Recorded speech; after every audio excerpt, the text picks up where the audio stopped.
Hi there, welcome back. One of the things you might run into when you're doing exercises in an accounting class is that you may run across a problem where it's asking you to take a look at a financial transaction from the two companies, from the viewpoints of the two companies that are involved.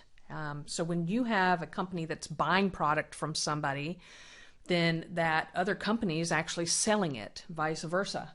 So this problem is actually taking a look at a financial transaction, a financial event, and asking you to write journal entries based on what's happening for company A versus what's happening for company B. So here's our situation. Company A buys merchandise on account from company B. Company B's selling price is $1,200 and the cost of goods sold is $780. Both companies use perpetual inventory systems, and you want to journalize this on the books for both companies. So this problem forces you to think about what is happening in a journal entry for both companies involved in this transaction. So for Company A is buying merchandise. And so essentially what we need to know is how much are they paying for this product?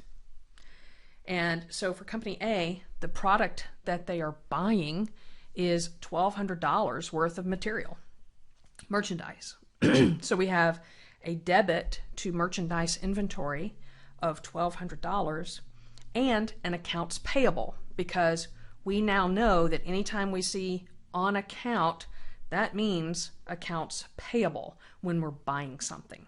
Okay, so accounts payable would be credited for $1,200. Then from the company B's viewpoint, we would have a sale. They're actually selling product to company A, so we have to record, first of all, an accounts receivable, because on account from a sales perspective means accounts receivable. So we would debit accounts receivable for $1,200 and we will credit sales or revenue for $1,200. That takes care of the revenue side.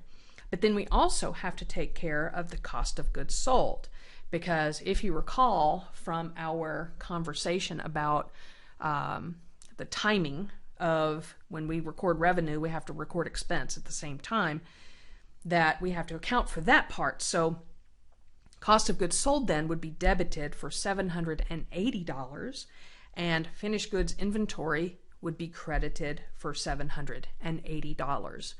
So this financial event that has taken place, Company A will treat it one way, Company B will treat it another way.